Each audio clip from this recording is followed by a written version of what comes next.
Hello everyone. Hello sir. Good evening. Very good evening sir.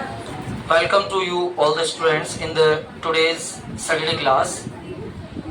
And Saturday class is a very special class because we call it the PDP class. The means of the PDP class, the completely development class with your personality development condition. Personality शब्द क्या होता है, सबसे पहले ये जानने की कोशिश हमें करनी चाहिए। पर्सनैलिटी शब्द का मतलब होता है हमारा व्यक्तित्व, और हमारे व्यक्तित्व के डेवलपमेंट के लिए जिन चीजों की हमें आवश्यकता होती है उनमें 3 चीजों को शामिल किया जाता है। Number 1,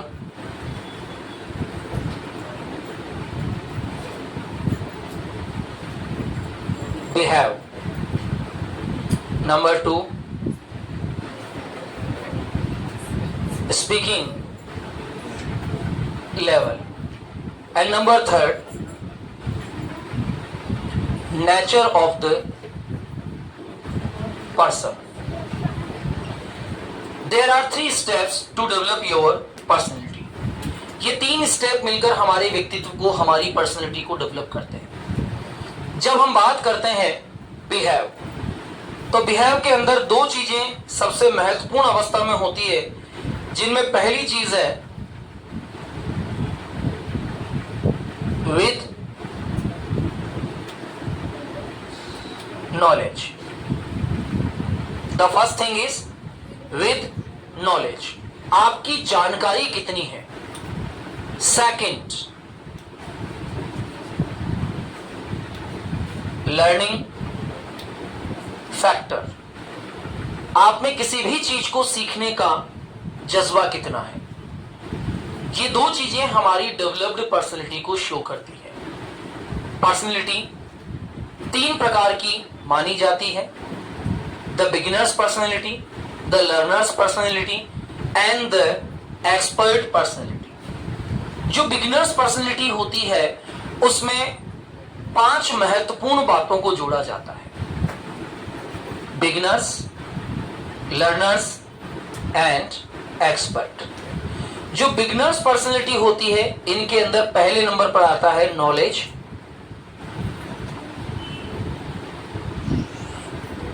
of words, language. Personality का पहला बिगिनर पार्ट, जिसमें knowledge of words and language पहले पायदान पर होता है। वे ऑफ स्पीकिंग इसका पहला पार्ट होता है। वे ऑफ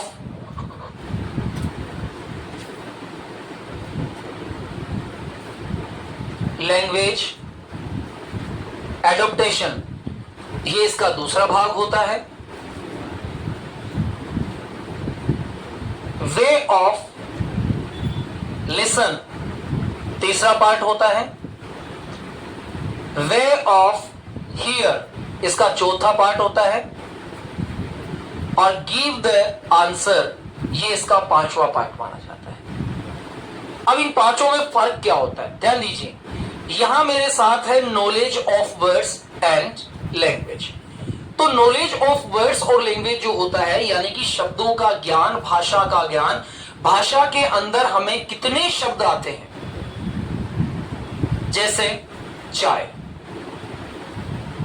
चाय को मैं कितनी भाषाओं में बोल सकता हूं।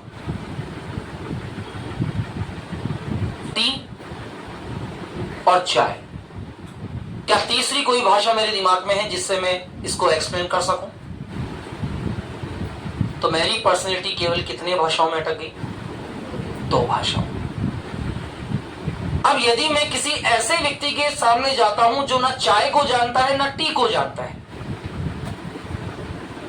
ध्यान दीजिएगा, मैं किसी ऐसे व्यक्ति के सामने खड़ा हूं, ये चाय सबसे सामान्य वर्ड है। हमारी भाषा में कई सारे ऐसे शब्द आते हैं जो हम जानते हैं लेकिन लोग नहीं जानते। जैसे एक छोटा सा हिंदी वर्ड राजस्थानी वर्ड है कसारी आजकल बहुत सारी है, समझ रहे हैं आप? कसारी। अब मैं एक व्यक्ति से मिला आज और मैंने कहा कि आजकल रात को लाइट जब जलती है तो बहुत सारी कसारियां हो जाती है। अब वो मुझे यूं देख रहा है, हाँ यार होती तो है, बड़ी बड़ी होती, कभी इतनी बड़ी कभी इतनी। फिर मुझे लगा कि शायद ये समझ नहीं पा रहा है। देखो, हम जिस चीज को नहीं समझ पाते हैं हम उसे हमेशा गलत ही एक्सप्लेन करते हैं। ये है डेवलपमेंट। बिगिनर, हम जिस चीज के बारे में नहीं जानते हैं हम उस चीज को भी इतना एक्सप्लेन कर देते हैं कि वो कोई दूसरी ही वस्तु निकल जाती है। जैसे किसी के घर के अंदर अगर कोई नया जीव निकल गया है, कोई नया जानवर देखा गया है, तो बुद्धिजीवी लोग अपने अपने मन से उसका नया नया नाम निकाल देते हैं। अरे यार इसका नाम तो ये है, जबकि वो जानते नहीं कि रियल में क्या है। तो जब मैंने उस व्यक्ति को कहा कि आज यार जब लाइट जलती है शाम के टाइम, पोल लाइट्स जलती है, रोड लाइट्स हम कहते हैं, पोल लाइट्स जो जलती है, तो पोल लाइट्स या रोड लाइट्स जो जलती है उस समय बहुत सारी कसारियां हो जाती है। वो मुझे कह रहा है कि यार हाँ होती तो है यार, कल हमारे मोहल्ले में भी 2 आई थी, एक तो इतनी बड़ी थी एक इतनी बड़ी थी। आ सकती है भी, क्यों नहीं आ सकती? हो सकता है कि मेरे उस शब्द का उस व्यक्ति ने कोई दूसरा अर्थ निकाला। फिर वो और आगे कहने लगा, मैं जब छोटा था तो हमारे खेत पे भी आई थी, फिर हमने पुलिस को बुलाया, फिर पुलिस एम्बुलेंस लेकर वहां आई, एम्बुलेंस को कॉल किया, फिर एम्बुलेंस में हम उस कसारी को लेकर गए, फिर हमने उसको पानी में छोड़ दिया, बच गई बेचारी, मर जाती वरना। जिस चीज के बारे में मैं नहीं जानता हूं मैं उसके बारे में गलत ही नॉलेज दूंगा और ये गलत नॉलेज मेरी पर्सनैलिटी को बिगाड़ती है। पहला पॉइंट। तो जो पहला पॉइंट यहां है, knowledge of words. Knowledge of words language को डेवलप करती है और नॉलेज ऑफ वर्ड लैंग्वेज के पहले तरीके यानी कि वे ऑफ स्पीकिंग को शो करती है। अगर मुझे लगता है कि कोई व्यक्ति इस शब्द को कसारी नाम से नहीं जान सकता है तो मैं उसे कह सकता हूं झिंगुर। अब हो सकता है कोई व्यक्ति उस झिंगुर नाम से उसे जान ले, वो झिंगुर नाम से भी नहीं जानता है तो मैं उसे कहूंगा क्रिकेट। ये उसका इंग्लिश वर्ड होता है। झिंगुर या कसारी को इंग्लिश में कहा जाता है क्रिकेट। क्या कहा जाता है? क्रिकेट कहा जाता है। अब यदि मैं जंगल में जाऊं तो जंगल में रात के समय मुझे झिंगुर की बहुत सारी आवाजें सुनाई देती हैं अंधेरे के अंदर। बारिश के दिनों के अंदर आपको रात के अंधेरे के अंदर आवाज सुनाई देगी। घर के अंदर भी अगर कोई झिंगुर या कसारी या क्रिकेट है तो रात को उसकी आवाज सुनाई देती है, जो कि रात की निशानी मानी जाती है। ऐसा माना जाता है कि ये हमेशा रात को ही बोलते हैं। या आप किसी ग्राउंड में जाएं और वहां बबूल के या नीम के ऐसे पेड़ लगे हुए हों तो वहां शाम होते ही अक्सर इनकी आवाजें सुनाई देती है। यदि आप गांव से बिलोंग करते हैं तो आप इन जीवों को अच्छे से जान सकते हैं। अब मुझे लगा कि यदि वे ऑफ स्पीकिंग का पहला पार्ट है कि यदि कोई व्यक्ति किसी शब्द को एक तरीके से नहीं समझ रहा है तो मैं उसके सिनोनिम यूज कर सकता हूं, जैसे पानी, जल, अमृत, नीर, तोय। अब मैं अगर किसी व्यक्ति के घर जाकर बैठूं और ये कहूं कि भाई साहब थोड़ा तोय लाना, मुझे तोय पीना है, ध्यान दीजिएगा ये हमारी पर्सनालिटी को सूटेबल है नॉन सूटेबल कंडीशन है। मैं उससे जाकर कह रहा हूं कि भाई साहब मुझे तोय पीना है, तोय, वो मुझे यूं देखेगा, भाई साहब कौन से ग्रह से आया हुआ, क्यों देखेगा वो? क्योंकि मैं जो शब्द बोल रहा हूं वो उसकी नॉलेज में नहीं है। और यदि मेरे द्वारा ऐसे शब्दों का प्रयोग किया जा रहा है जो किसी व्यक्ति की नॉलेज में नहीं है तो वो व्यक्ति मेरी बातों का आंसर नहीं दे पाएगा। इसका मतलब मुझे बोलते समय उन शब्दों का प्रयोग नहीं करना है जो उस जगह उस व्यक्ति के द्वारा ना समझे जाए। That is the development of the person. अब मैं उसे कह रहा हूं कि भाई साहब पानी पीना है और कोई अंग्रेज व्यक्ति है वो पानी नहीं समझ पा रहा है तो मेरे पास उसका सिनोनिम इंग्लिश वर्ड है वाटर। पहला समझ में आ गया, वे ऑफ स्पीकिंग। दूसरा है वे ऑफ लैंग्वेज अडॉप्टेशन। यदि कोई शब्द मुझे नहीं आता है और किसी व्यक्ति के द्वारा बोला जा रहा है तो मैं उस बोले जाने वाले शब्द को अडॉप्ट कर लूं, और यही लैंग्वेज को सीखने की सबसे बड़ी टेक्निक होती है। मैं नहीं जानता था कि पानी क्या होता है। बचपन में जब बड़ा हुआ तो मैं मम्मम के अलावा कुछ नहीं जानता था। मम्मम को मैंने पानी कहना सीखा, पानी को मैंने वाटर कहना सीखा, वाटर को मैंने हाइड्रोजन प्लस ऑक्सीजन का मिक्सचर जानना सीख लिया। मैंने उस शब्द को क्यों सीखा और कैसे सीखा? कैसे सीखा? एडॉप्टेशन के द्वारा। मैंने उस चीज को एडॉप्ट कर लिया। जब कोई व्यक्ति किसी बाहर के स्थान पर जाकर रहने लग जाता है तो वो उन बाहर के शब्दों को एडॉप्ट करना शुरू कर देता है। एडॉप्टेशन हो जाता है। क्या हो जाता है? एडॉप्टेशन हो जाता है। हम कई सारे शब्द सीखते हैं, जैसे गालियां, एडॉप्टेशन के द्वारा सीखा जाता है। कई सारे ट्रेंडिंग वर्ड एडॉप्टेशन के द्वारा सीखे जाते हैं। जैसे मैंने बताया था एक दिन आपको, मैं क्या करूं शब्द था, अब वो ही लगाकर जुड़ गया, मैं क्या ही करूं, मैं क्या ही बताऊं, मैं क्या ही कहूं। तो ये ही शब्द हमारे द्वारा क्या किया गया? एडॉप्ट किया गया। जब एडॉप्ट किया जाने वाला वर्ड हम लैंग्वेज के अंदर बोलने लगते हैं तो ये हमारी प्रॉपर लैंग्वेज बन जाती है। कई लोगों को आपने देखा होगा जो बात बात पर गालियां निकालते हैं। अब ऐसा नहीं है कि उन्हें गालियां निकालने का शौक होता है। ऐसे व्यक्ति ऐसे शब्दों को एडॉप्ट कर लेते हैं जो उनके अकॉर्डिंग गुड होते हैं, जो उन्हें अच्छे लगते हैं, जो उन्हें अच्छे लगते हैं। जैसे राजस्थानी भाषा के अंदर क्लिष्ट शब्दों को बोलने का बहुत ज्यादा प्रचलन है। तो हम बोलते हैं भाई साहब पानी पिलाना, वो बोलेंगे पानी ला। अब न और न का जो एडॉप्टेशन होगा ये कहलाता है एडॉप्टेशन ऑफ द वर्ड्स। तो दूसरी अवस्था आती है वे ऑफ लैंग्वेज एडॉप्टेशन। हम लैंग्वेज को एडॉप्ट भी करते हैं जब हमारी पर्सनैलिटी को हमें डेवलप करना होता है। तो जब भी कभी हमें अपनी पर्सनैलिटी को डेवलप करना होता है विद द लैंग्वेज, तो हम शब्दों को एडॉप्ट करते हैं, कई सारे शब्दों को मान लेते हैं। जैसे मैं पहले फाइनल बोलता था, फिर मैंने देखा कि टीवी के अंदर या किसी भी जगह बार बार फिनाले बोला जाने लगा। फिनाले बोलते थे तो मैंने उस फिनाले वर्ड को क्या कर लिया? एडॉप्ट कर लिया, और अब मैं फिनाले बोलने लगा। तो एडॉप्टेशन ऑफ द वर्ड का मतलब होता है adaptation of the word, adaptation of the language.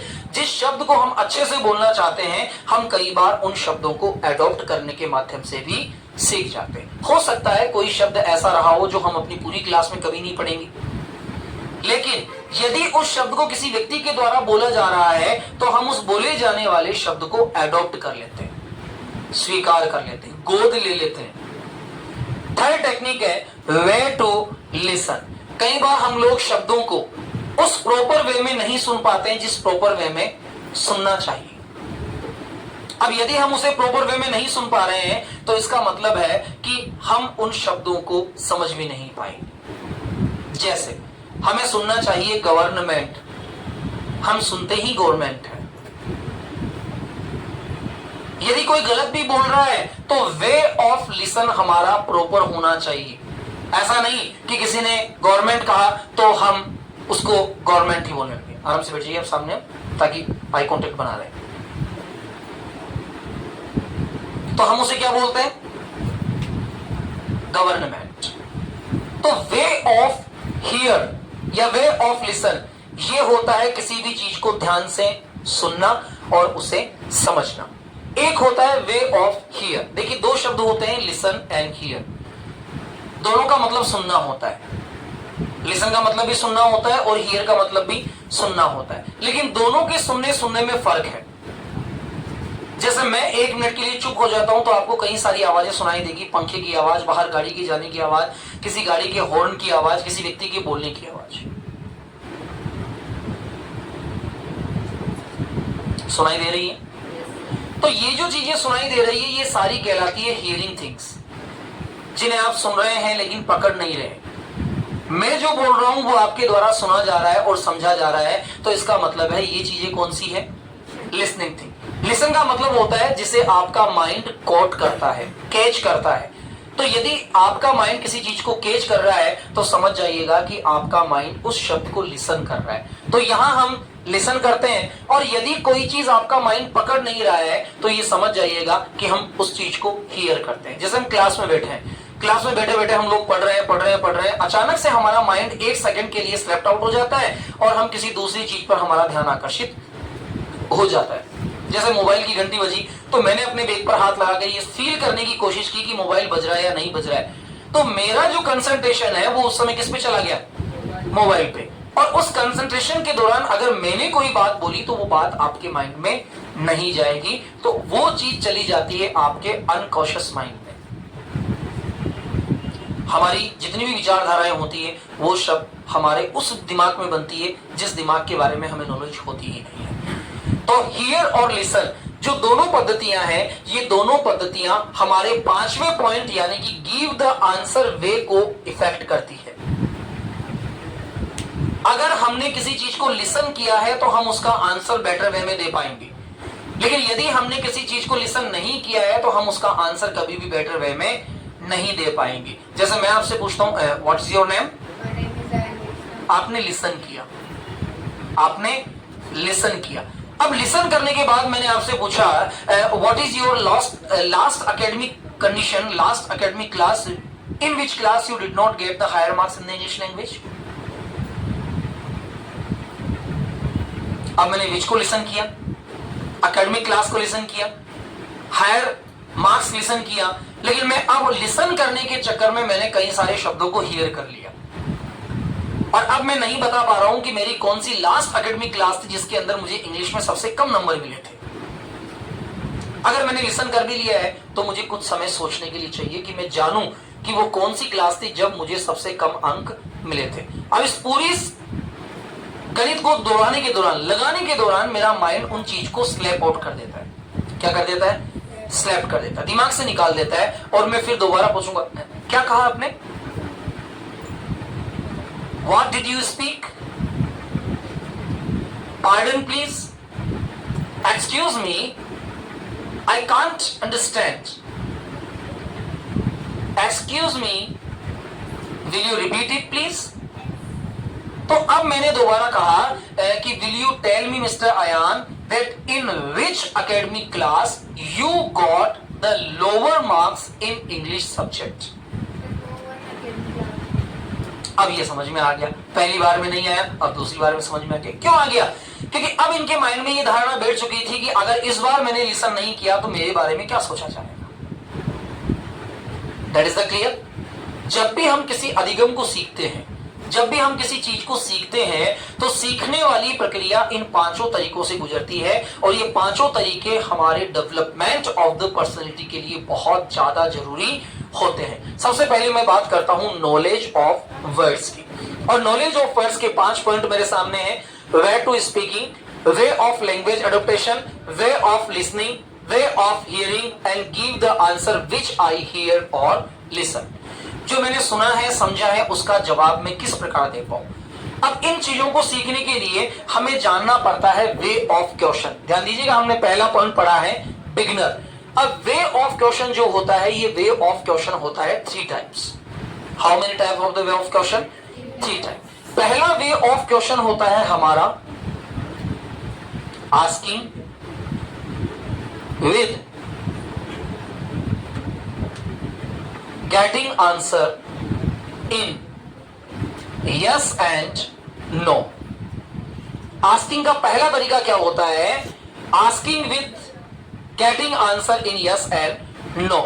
मैं किसी भी प्रश्न को इस प्रकार से पूछूं जिसका आंसर मुझे केवल यस एंड नो में मिले। जैसे do you like English, do you like coffee, have you ever take tea, have you ever bunk the class, have you ever help any poor person, have you ever cooked food, are you busy, do you like movie. अब क्या आप मुझे yes और no से ज्यादा कोई answer दे पा रहे हैं? नहीं दे पा रहे। क्यों नहीं दे पा रहे? क्योंकि मेरे प्रश्न को पूछने का तरीका ही क्या है? Asking with getting answers in yes and no. मैं ऐसे प्रश्न पूछूं जिसमें आप मुझे आंसर केवल यस अथवा नो से दे सके, इसके अलावा कुछ ना दे सके। सेकंड टेक्निक, इसे कहा जाता है asking the question, asking with explain answers. दूसरा तरीका वो जिसके अंदर मुझे किसी भी आंसर को एक्सप्लेन करके देना पड़े। जैसे why you did not come yesterday, give me the answer. It's raining. अब मुझे पूरा आंसर दीजिए इसका। इट्स रेनिंग,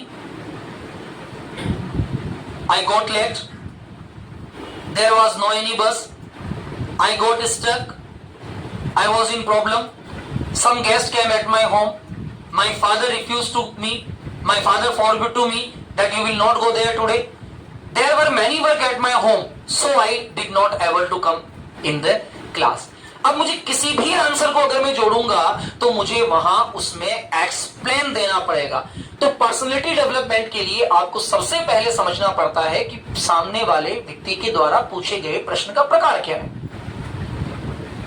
वो प्रकार अगर बिगिनर लेवल में है तो बिगिनर लेवल में उसके द्वारा पूछे गए शब्द की नॉलेज, शब्द लैंग्वेज की नॉलेज मेरे माइंड में होना जरूरी है।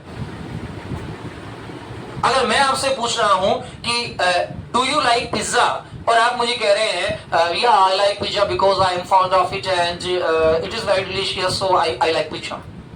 अभी कहां आवश्यकता है कहने की? है क्या आवश्यकता? पानी पियोगे? हाँ, मैं पानी इसलिए पीना चाहता हूं क्योंकि ये हाइड्रोजन और ऑक्सीजन का मिक्सचर होता है और डॉक्टर ने मुझे कहा था कि पानी पीने से डिहाइड्रेशन कंडीशन नहीं होती है, पानी पीने से चेहरे पे चमक आती है। अगर सुबह जल्दी उठकर पानी पिया जाए तो हमारा पेट भी सही रहता है और पानी जो है वो हमारी बॉडी का लगभग 70% भाग होता है और पानी के अंदर हाइड्रोजन और ऑक्सीजन मिलकर हमारी धमनियों में खून का थक्का नहीं जमने देते हैं, इसलिए मैं पानी तो पीऊंगा ही पीऊंगा। अभी क्यों मतलब इतना कहने की भाई? जब प्रश्न का प्रकार ही हमारा पहला है do you take water, do you like to drink water, would you like to take T.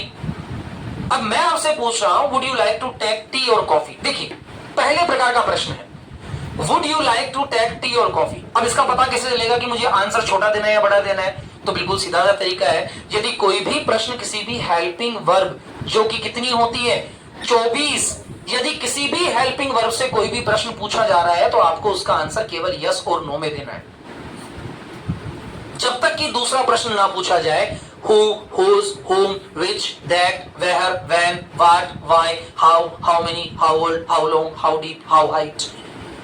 अगर इससे संबंधित प्रश्न नहीं पूछा जा रहा है तो मुझे उसका आंसर केवल किसमें देना है? यस और नो में। पटेल नहीं बनना है। अगर मैं यस और नो का आंसर लॉन्ग देने जा रहा हूं, it is the bad manner in English, it is the bad manner in English.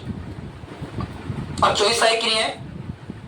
is, am, are, was, were, do, does, did, has, have, had, can, could, shall, should, will, would, may, might, must, used, need, ought, dare।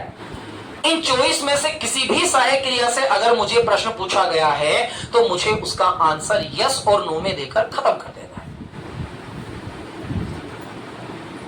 आप वाक्य का अंतिम हिस्सा जोड़ सकते हैं। Do you like coffee? Yes I like coffee. इतना enough होता है। Do you like to take tea? Yes I like to take tea. Do you want little more milk? या I want a little more milk. Yes I want a little more milk. Do you like to cook food? या I like to cook food.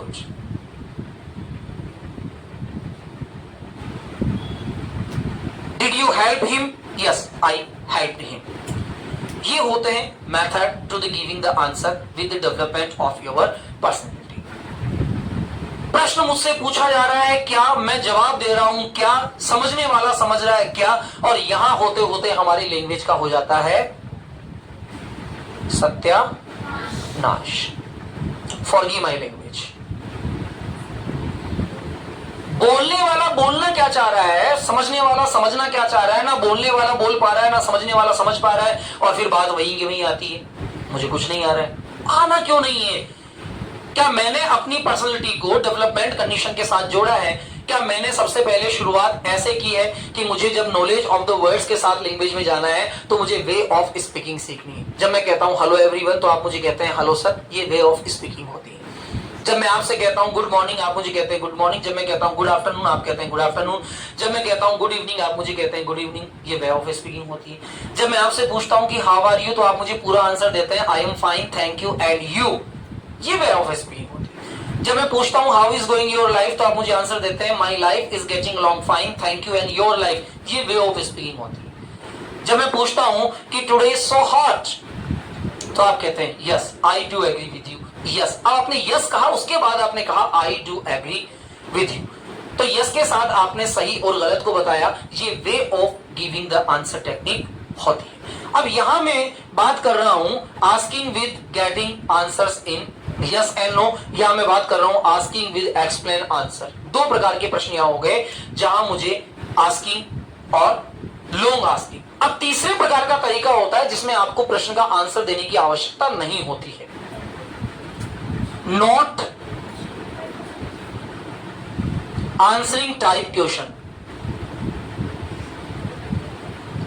एक तरीका वो जिसमें answer yes no में देना है, दूसरा तरीका वो जिसके अंदर आंसर मुझे एक्सप्लेन करना है, और तीसरा तरीका वो जिसके अंदर मुझे आंसर देना ही नहीं। आवश्यकता थोड़ी है कि आप हर प्रश्न का आंसर देते रहेंगे, देंगे क्या?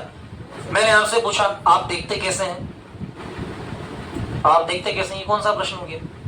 तो मैं कहूंगा सॉरी। ये तीसरा तरीका होगा। सॉरी के साथ मैं कह सकता हूं sorry I can't help it, माफ कीजिएगा सर। आप ये भी कह सकते हैं sorry I am not interested in this subject, मैं इस विषय में कोई रुचि नहीं रखता हूं। Sorry I can't give any answer, आप ये भी कह सकते हैं। लेकिन इसको कहने का तरीका और इसको बताने का तरीका डिपेंड करता है आप पर कि आप इसे किस प्रकार बताना चाहते हैं और किस प्रकार आप इसे एक्सप्लेन करना चाहते हैं। यदि आप चाहते हैं कि आप इसे डायरेक्टली एक्सप्लेन करें तो आप डायरेक्टली एक्सप्लेन कीजिए। अब जैसे मैं आपसे कुछ प्रश्न पूछता हूं, आप बताना कि आप किस प्रकार इसे आंसर देना चाहेंगे, ठीक है? वन बाय वन मैं सबसे पूछता हूं, what's your name, do you like tea, do you like coffee, have you ever gone to Jaipur? तो सारा हेल्पिंग वर्ब है ना, तो मुझे समझना है कि मुझे इसका आंसर किसमें देना है, यस एंड नो में। कंफ्यूजन तब होता है जब प्रश्न पूछा जाता है छोटा और हम आंसर देते हैं बड़ा, और जब प्रश्न पूछा जाता है बड़ा हम आंसर देते हैं छोटा। Have you ever gone to Jaipur, क्या आप कभी जयपुर गए हैं? Yes. Have you ever cooked food at your home, क्या कभी आपने घर पे खाना बनाया है? Do you like cold coffee, क्या आपको कोल्ड कॉफी पसंद है? Do you like ice cream, do you like pizza, do you respect your parents,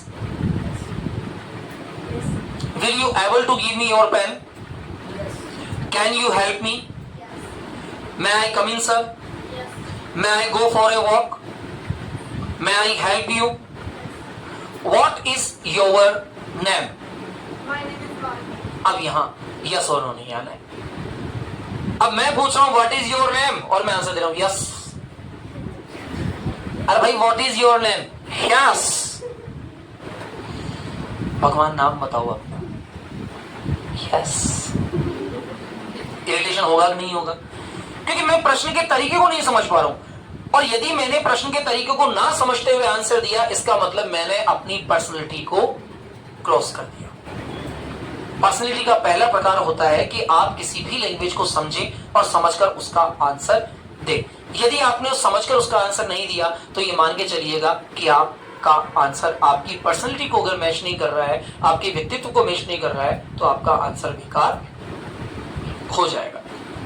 अब कई प्रश्न ऐसे होते हैं जो शुरू हेल्पिंग वर्ब से होते हैं लेकिन जिनके आंसर हमें बड़े देने होते हैं। जैसे मैंने कहा have you ever bunk the class, miss Komal please stand.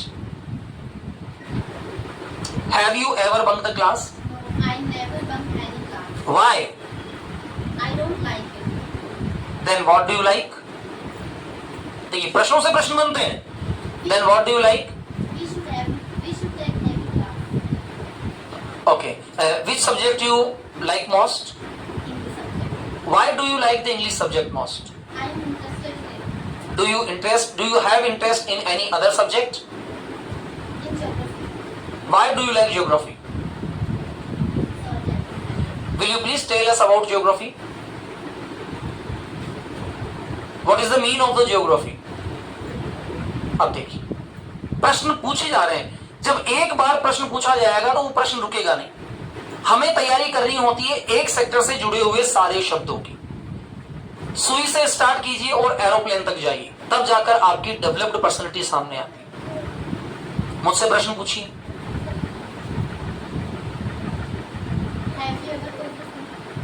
Have you ever? Cook the food at your house. या many time. What type of food? पता चल रहा है? एक्सप्रेशन हो रहे हैं. अब मैं अगर यहां प्रश्न नहीं पूछ पा रहा हूं, इसका मतलब मैंने प्रश्न बनाना जारी नहीं रखा है. Thank you. Take your seat. एक छोटा बच्चा कैसे सीखता है? पापा ये क्या है? पंखा. पंखा क्या होता है? बेटा ये हवा देता है. हवा क्यों देता है? क्योंकि हमें गर्मी लगती है. गर्मी क्यों लगती है? बेटा मौसम होता है. पापा मौसम क्या होते हैं? बेटा जो बदलते हैं. पापा क्या बदलता है? बेटा मौसम बदलता है. पापा मौसम क्यों बदलता है? क्योंकि बेटा मौसम बदलने से हमारा जीवन चक्र चलता है. पापा ये जीवन चक्र क्या होता है? बेटा जब हम छोटे होते हैं, फिर बड़े होते हैं, फिर और बड़े होते हैं, फिर और बड़े होते हैं. पापा बड़े क्यों होते हैं? बेटा हम खाते हैं इसलिए बड़े होते हैं. पापा हम क्या खाते हैं? तो बड़े होते हैं. बेटा हम अच्छी चीजें खाते हैं तो बड़े होते हैं. पापा ये अच्छी चीजें क्या होती है? बेटा जो चीजें हमारे शरीर के लिए पोषण युक्त होती है वो अच्छी चीजें होती है. पापा पोषण क्या होता है? बेटा पोषण का मतलब है जो हमने खाया है उससे हमारे शरीर का डेवलपमेंट होता है. पापा डेवलपमेंट क्या होता है? बेटा डेवलपमेंट का मतलब होता है विकास. पापा विकास क्यों होता है? बात कहां थी? पंखे से. बात कहां पहुंची? डेवलपमेंट. अब मैं चाहूं तो पूरे देश का डेवलपमेंट कर दूंगा. समझ आ रहा है? एक प्रश्न अपने साथ हजारों प्रश्नों को लेकर चलता है, लेकिन हम बोल क्यों नहीं पाते हैं? क्योंकि हम एक ही प्रश्न के इर्द गिर्द चक्कर लगाते हैं. Have you ever cooked food at your home? Yes. When? Last Sunday. What? Kadhi pakoda. Okay now tell me that how you make kadhi pakoda at your home. जिंदगी खत्म. यही होता है ना. फिर हमारे दिमाग में विचार आएगा, सर बोलना तो चाहते हैं लेकिन दिमाग में विचार नहीं आते. अच्छा जो आते हैं वो अंग्रेजी में नहीं आते.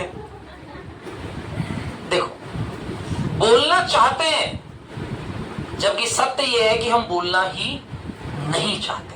क्यों नहीं चाहते? क्योंकि हमारे माइंड में यह नहीं होता है वे ऑफ स्पीकिंग.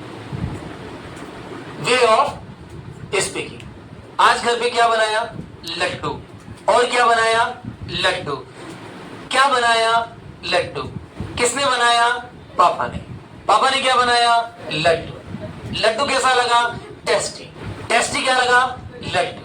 लड्डू किसने खाया? मैंने. मैंने क्या खाया? लड्डू. बस. आगे बढ़ना ही नहीं है.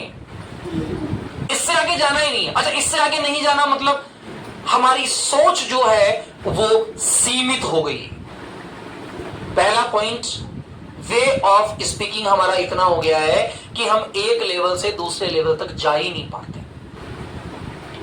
एक प्रश्न पूछिए, कोई भी प्रश्न पूछिए जो आपकी मन में हो, जो आपकी इच्छा पूछिए, कोई भी. Any question which you like to ask me. कुछ भी पूछ लीजिए.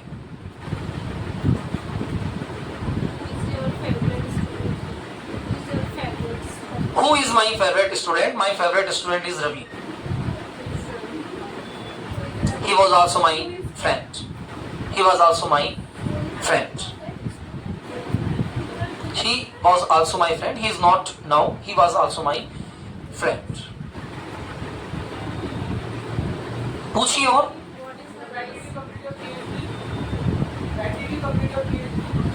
I have done it in the year of the 2013. Before 11 years. अब बताइए मैं अकेला खड़ा 50 लोगों से प्रश्न पूछने के लिए बोलूं और 50 लोग मिलकर मुझसे एक क्वेश्चन नहीं पूछ पा रहे. In the university, Rajasthan university.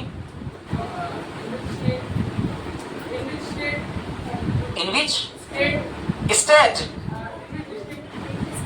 Jaipur. Rajasthan university is only in Jaipur.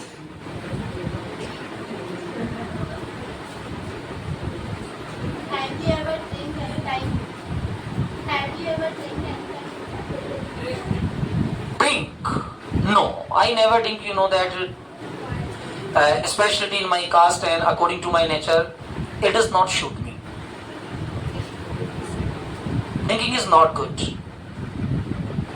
लोगों के पास पीने के लिए पानी नहीं है और लोग शराब पता नहीं क्यों पीते हैं. पानी नहीं है पीने के लिए. लोगों के पास पीने के लिए पानी नहीं है और लोग शराब के लिए पैसा खर्च करते हैं। अभी तो वैसे भी मौसम किसका चल रहा है, बारिश का चल रहा है। आपको तो पता होगा, मेरे गांव की वीडियोस काफी देखी होगी आपने, बाढ़ के हालात बने हुए हैं। हाँ, बाढ़ के हालात बने हुए। मैं चाह रहा हूँ कि एक बार आ जाए, फिर जाऊँ मैं दौरा करने।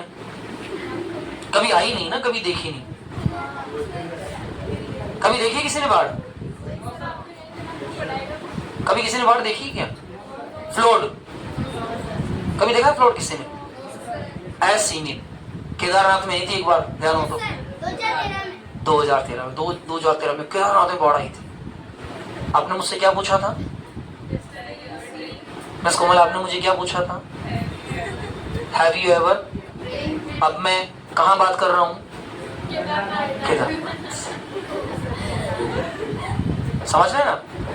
When we speak English, anyone can't able to guess कि आप कहां से कहां चले जाते हैं, और यहीं से हम इंग्लिश को डेवलप करते हैं। तो इंग्लिश को डेवलप करना मतलब अपनी पर्सनैलिटी को डेवलप करना, और अपनी पर्सनैलिटी को डेवलप करने की पहली शर्त क्या होती है? आप बिहेव करें, आप स्पीकिंग लेवल पे बढ़े, आप नेचर ऑफ द पर्सन को जाने कि ये पर्सन का नेचर कैसा है। बिहेव के 3 पॉइंट होते हैं: with knowledge, learning factors and the use of the question and answer. इसका पहला पॉइंट होता है नॉलेज ऑफ द वर्ड्स और language. Knowledge of the words और लैंग्वेज डेवलप होते हैं वे ऑफ स्पीकिंग, यानी कि आपने मुझे पूछा कि हैव यू एवर ड्रिंक, और मैंने आपका आंसर दिया कि लोगों के पास पीने के लिए पानी नहीं है, पता नहीं लोग शराब क्यों पीते हैं। People have not water to tap, then why the people are drink the alcohol. एक शब्द बोला, लेकिन मैंने अगले ही वाक्य में इस शब्द को गायब कर दिया, और मैं उन सारे बातों पर बात करने लगा जिसमें हम लोग इंटरेस्ट ले सकते थे। और यही वाक होता है जब आप 4 से 5 लोग मिलकर बैठते हैं, तो आप कमी क्या होती है? जब हम लैंग्वेज को स्पीक आउट कर रहे होते हैं तो हमें पता है कमी क्या होती है। हमें कमी केवल एक छोटी सी होती है, और ये छोटी सी कमी क्या होती है? What is this?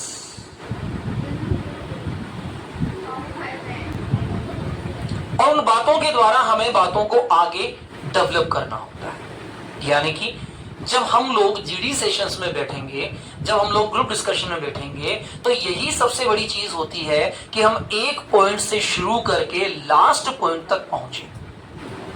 हमारा हर एक जीडी सेशन रिकॉर्डेड हो।